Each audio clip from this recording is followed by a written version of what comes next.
আসসালামু আলাইকুম। কুকিং হাউজের আজকের আয়োজনে আপনাদের তৈরি করে দেখাবো সুস্বাদু বাঁধাকপি দিয়ে দারুণ মজাদার একটি পরোটার রেসিপি। এই বাঁধাকপির পরোটা খেতে ভীষণ মজার এবং হেলদি। কোনো প্রকার ঝামেলা ছাড়াই খুব সহজেই নাস্তার জন্য তৈরি করে নিতে পারেন। সবাই ভীষণ পছন্দ করবে। আমি এখানে 2 কাপ পরিমাণ কুচি করা বাঁধাকপি নিয়েছি। বাঁধাকপি খুব ভালোভাবে ধুয়ে পানিটা একেবারে ঝরিয়ে নিতে হবে। আর এখানে যে যতগুলো পরোটা তৈরি করতে চান সেই অনুযায়ী বাঁধাকপির পরিমাণটা নিয়ে নিতে হবে। বাঁধাকপি ভাজি করার জন্য আমরা বাঁধাকপিটা যেভাবে কুচি করে নেই সেভাবেই কুচি করে কেটে নিতে হবে। এখন এর মধ্যে কিছুটা পেঁয়াজ কুলি দিয়ে দেব। পেঁয়াজ কুলিটা কেউ না দিতে চাইলে বাদ দিতে পারেন। আর দিয়ে দেব কিছুটা লবণ। এবার এই বাঁধাকপিটা আমি খুব ভালোভাবে চটকে নেব।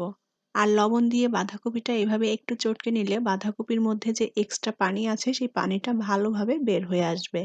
আর বাঁধাকপিটা এভাবে চটকে অবশ্যই পানিটা বের করে নিতে হবে, তা না হলে যখন পরোটাগুলো বানানো হবে তখন পরোটার ডোটা অনেক নরম হয়ে যাবে আর পরোটাগুলো ঠিকমতো বানানো যাবে না। একটা মিক্সিং বলে আমি 1.5 কাপ পরিমাণ ময়দা নিয়ে নেব। ময়দার পরিবর্তে এখানে আটা দিয়েও পরোটা তৈরি করে নেওয়া যাবে। পরিমাণ মতো কিছুটা লবণ দিয়ে দেব। এবার এর মধ্যে একটা ডিম দিয়ে দেব। 1.5 টেবিল চামচ পরিমাণ দিয়ে দেব পেঁয়াজ কুচি। পেঁয়াজটা একটু মিহি কুচি করে কেটে নিয়েছি। 1 টেবিল চামচ পরিমাণ দিয়ে দেব কাঁচামরিচ কুচি। 1 চা চামচ পরিমাণ দিয়ে দেব আস্ত জিরা।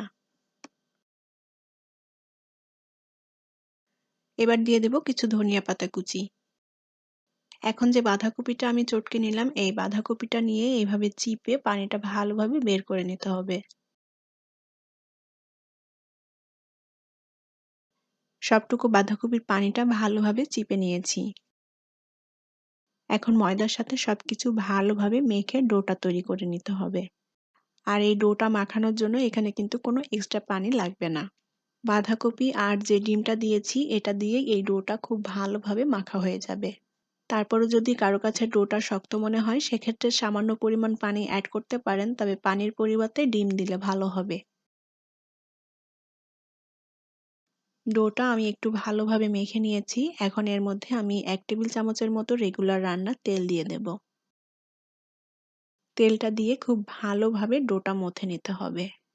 খুবই সহজ আর একদমই অল্প উপকরণ দিয়ে এই বাঁধাকপির পরোটাটা তৈরি করে নেওয়া যায়।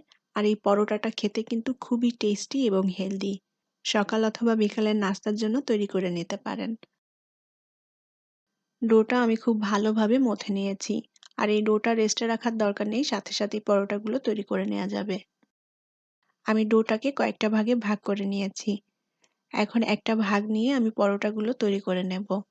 রেগুলার নরমাল পরোটা আমরা যেভাবে তৈরি করি ঠিক সেভাবেই পরোটাগুলো তৈরি করে নিতে হবে। কিছুটা ময়দা ছিটিয়ে দিয়ে এখন পরোটাটা আমি বেলে নেব। এখনো যারা আমার চ্যানেলটি সাবস্ক্রাইব করেনি তারা প্লিজ আমার চ্যানেলটি সাবস্ক্রাইব করে নিবেন এবং পাশে থাকা ছোট্ট বেল আইকনটি প্রেস করে দিবেন। এতে করে আমি যখনই কোনো ভিডিও আপলোড করব সাথে সাথে আপনাদের কাছে নোটিফিকেশনটি পৌঁছে যাবে। আমি পরোটাটা ঠিক এভাবে বেলে নিয়েছি। রেগুলার নরমাল পরোটা আমরা যতটুকু পুরু করে তৈরি করি ঠিক সেভাবেই তৈরি করে নিতে হবে। চুলায় প্যান বসিয়ে দিয়েছি। এখন একটা একটা করে পরোটা ভেজে নেব। প্রথমে পরোটার দুপাশটাই হালকা একটু সেঁকে নিতে হবে। চুলার আঁচটাও অল্প রেখে আমি পরোটার এপিঠ ওপিঠ দুপাশটাই একটু সেঁকে নেব। পরোটার দুপাশটাই হালকা একটু সেঁকে নিয়েছি। এখন পরিমাণ মতো তেল দিয়ে আমি পরোটাটা ভেজে নেব।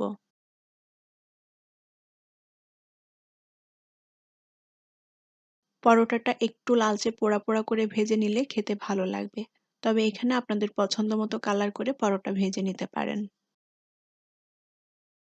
এপিঠ ওপিঠ উল্টে দিয়ে দুপাশটাই ভালোভাবে ভেজে নিতে হবে। আর এইভাবে একটু চেপে চেপে পরোটাগুলো ভেজে নিতে হবে যেন ভেতরের দিকটাও ভালোভাবে সেদ্ধ হয়ে যায় আর ভাজা হয়ে যায়।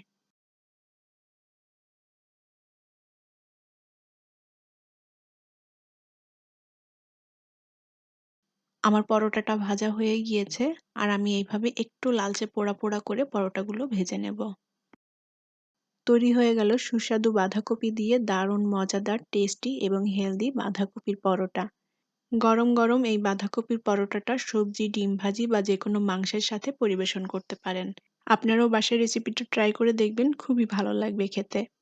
আশা করি আমার আজকের রেসিপি আপনাদের ভালো লেগেছে। আর আমার রেসিপিটি যদি ভালো লেগে থাকে তাহলে প্লিজ ভিডিওটি শেয়ার করবেন এবং লাইক কমেন্ট করে জানাবেন কেমন লাগলো। পরবর্তী রেসিপি নিয়ে আবারও হাজির হয়ে যাব। অনেক অনেক ভালো থাকবেন সবাই। আল্লাহ হাফেজ।